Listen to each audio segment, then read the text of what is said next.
गुरुजी ने कहा तू आधा घंटा मर जा। नहीं, मैं काहे को मरूं? अगर मैं मर गया तो मेरी पत्नी को कुछ हो गया, मेरे बच्चों को कुछ हो गया, मेरी पोता पोती को कुछ हो गया, तुम मर तो सही। उसने कहा नहीं मरूं। सेठ जी से गुरुजी करे 5 मिनट आधे घंटे मर जा, बाकी का मुझे देखना है कि तेरा परिवार कितना मरता है, मुझे देखना ही है। और अगर मेरे परिवार को कुछ हो गया तो गुरुजी ने कहा जवाबदारी मेरी, तू तो मर। पानी पीते पीते सेठ जी लुढ़क गए। डॉक्टर को बुलाया, थोड़े से रुपए देकर गुरुजी ने कहा तुम यहीं बैठ जाओ और कह दो ये मर गया। डॉक्टर ने भी कह दिया मर गया। पत्नी धाड़ धाड़ के रोने लगी, खूब रो, नई नई डिजाइन में रोई, खूब रो।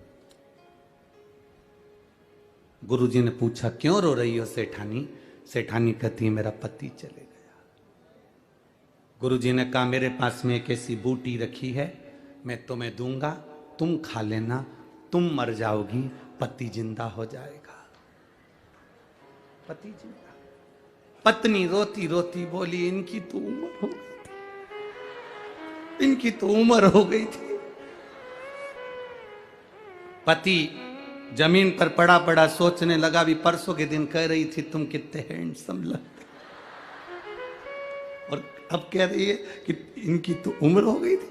पति उठने ही वाला था, इतने में गुरुजी ने चिमटा खोड़ दिया, पड़े रहे वहीं पर।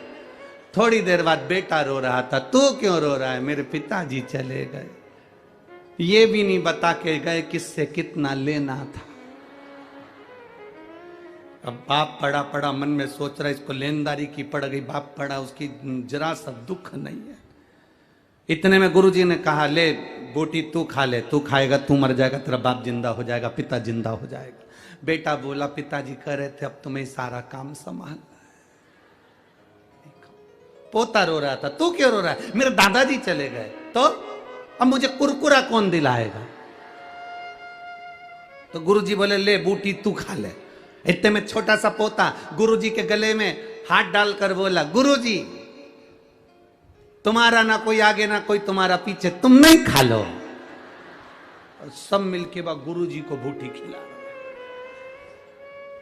अब गुरुजी ने उसको उठाया, उठ जा उठ जा। एक तू कहता था मैं गया तो सब चले जाएगा, लोगों को लगता है मैं कर रहा हूं। सास कहती है मैं जिंदा हूं जब तक घर चल रहा है, जिस दिन मैं मर गई आटे दाल का भाव मालूम पड़ जाएगा। तो मेरा बूढ़ी बूढ़ी माताओं से निवेदन है आधा घंटा मर के तो देखो। तुम जिंदा हो तो भी और मर जाओगे तो भी। हमारे यहाँ की तो रीति बनी है, मरने के पहले और मरने के बाद का समय निकाल कर देखना। मरे भले तुम कहकर मरे कि मैं मर जाऊंगी उसके बाद में आटे दाल का भाव मालूम पड़ जाएगा, पर दुनिया के लोग जानते हैं कि मरने के 12वें दिन ही घर में घी का पीपा